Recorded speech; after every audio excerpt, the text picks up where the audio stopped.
केलं असेल आता 8.5 लाख पर्यंत पोहोचलेला आहे. गेल्या 3 महिन्यात 24,000 कोटींचं कर्ज घेण्यात आलं. गेल्या 3 महिन्यातच जे राज्य 24,000 कोटीचं कर्ज घेत आहे राज्य चालवायला, त्या राज्याची अवस्था ही मी म्हणेन नेपाळसारखीच झालेली आहे. बेरोजगारी आहे, विकासाची कामं ठप्प आहेत. फक्त मुख्यमंत्र्यांच्या जवळच्या लोकांकडून एसआरईची कामं सुरू आहेत, त्यांना ती कामं मिळत आहेत. FSI विकला जातोय, त्यातून पैसे मिळत आहेत. कबूतरांना दाणे टाकण्याचं काम सुरू आहे नागरी वस्त्यांमध्ये.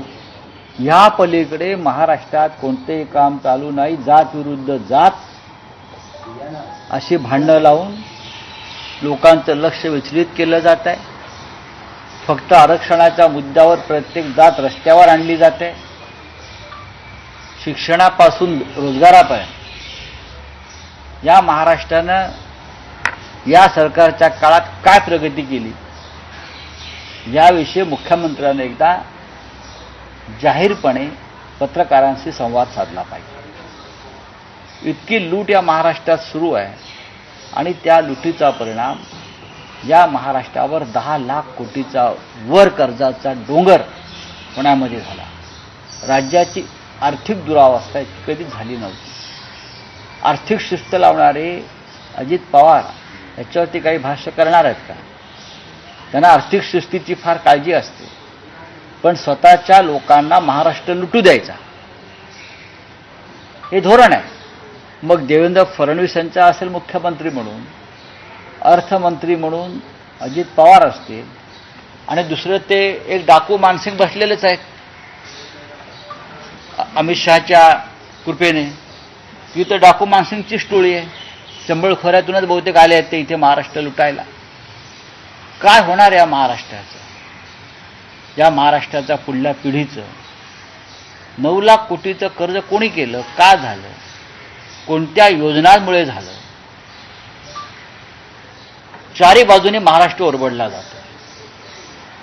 जो पैसा राज्याच्या तिजोरीत यायला हवा तो पैसा कोणाच्या तरी खिशात जातोय. 3-3 हजार कोटीचे टेंडर्स अबो करून हा पैसा लुटला जातोय. समृद्धी महामार्ग, शक्तीपीठ महामार्ग, असे अनेक जे योजनांची 2 लाख कोटीची कामं मुंबई महानगरपालिकेच्या माध्यमातून जी देण्यात आली त्याचा कुठे आता पत्ताच नाही. कागदावर आहेत. ठेकेदाराकडून कमिशन घेतलंय 25%. ही लूट आहे. SRA मध्ये जाऊन बघा. मुंबईच्या SRA मध्ये महेंद्र कल्याणकर नावाचे जे अधिकारी बसले त्यांच्याविषयी रोज एवढी माहिती येते. काय करतात राज्याचे मुख्यमंत्री?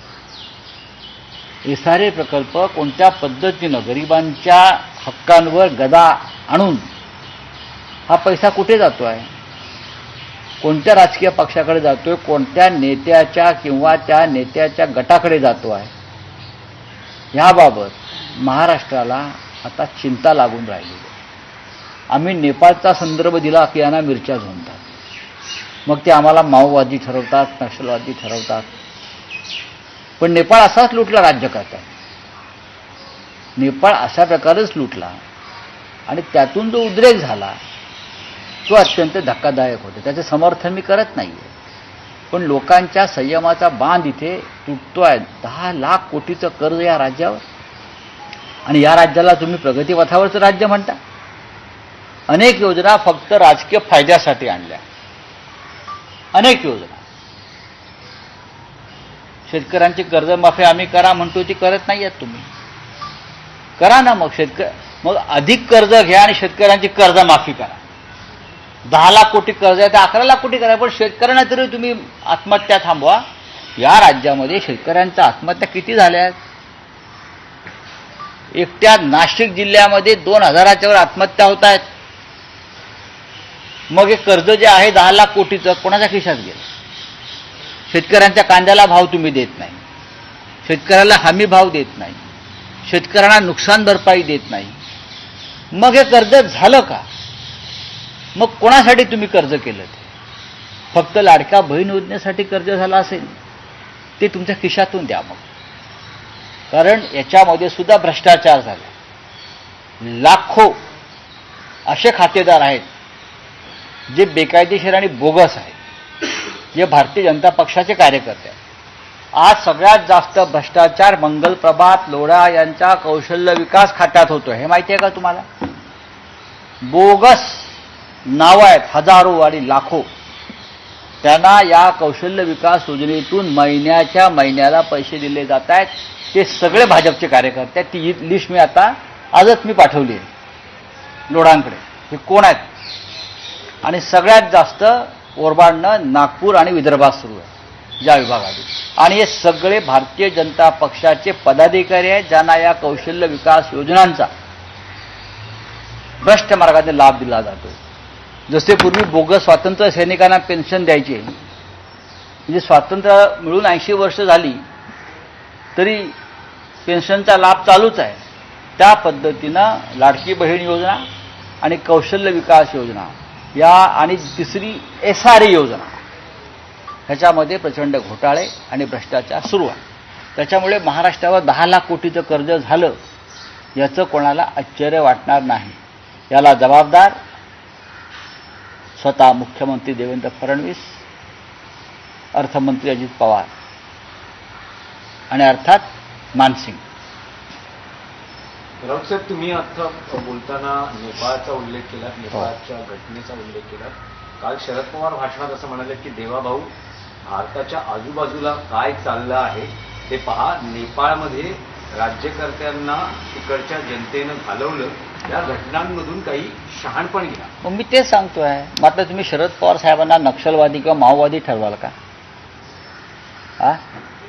आम्ही जेव्हा असा इशारा देतो की बाजूच्या देशात किंवा बाजूच्या राज्यात काय चाललंय ते पहा, तेव्हा त्यांचे लोक आमच्या विरुद्ध जाऊन गुन्हे दाखल करा असा आग्रह धरतात. हे माओवादी विचारांचे आहेत, हे नक्षलवादी विचारांचे आहेत. आम्ही कोणत्याही विचाराचे नाहीत. आम्ही महाराष्ट्र धर्माचे पालन करणारे मराठी माणसं आहोत. आम्ही कार्यकर्ते आहोत. आम्ही शिवसैनिक आहोत. पण शरद पवारांनी जो काय विचार मांडला तोच आमचा विचार आहे. बाजूला काय चाललंय ते पहा. मग तुम्ही शरद पवारांना माओवादी म्हणाल का? पण नक्षलवादी म्हणाल? सांगा ना. अत्यंत योग्य भूमिका पवारसाहेबांची आहे, जी आमची आहे. महाराष्ट्र जर लुटला जात असेल अशा प्रकारे आणि शेतकऱ्यांची कष्टकऱ्यांची लूट होणार असेल, सरकारी तिजोरी लुटायलाही शिल्लक नाही, हे माहिती आहे का? कर्ज काढलं जातं ते लुटलं जात आहे. हे राज्य प्रगतीपथावर, हे राज्य प्रोग्रेसिव्ह, या राज्यामध्ये गुंतवणूक येते म्हणजे काय येते? कुठे आहे गुंतवणूक? उद्या नरेंद्र मोदींचा 75वा वाढदिवस हे साजरा करतायत कर्जाच्या पैशातूनच. सरकार साजरा करतं अनेक योजनांच्या माध्यमातून. काय गरज काय? नरेंद्र मोदी हे ते खूप साधेग्रस्त आहेत. मग देशभरामध्ये महाराष्ट्राच्या कानाकोपऱ्यामध्ये तुम्हाला हे करण्याची गरज नाही. जनता साजरा करेल ना. जनतेला हवा असेल तर पंडित नेहरूंचा वाढदिवस जनता साजरी करायची, अजूनही करते. महात्मा गांधींचा वाढदिवस जनता साजरी करते. बाळासाहेब ठाकरेंचा वाढदिवस जनता साजरी करते. अटल बिहारी वाजपेयींचा वाढदिवस जनता साजरी करते आणि करत होतं. मग नरेंद्र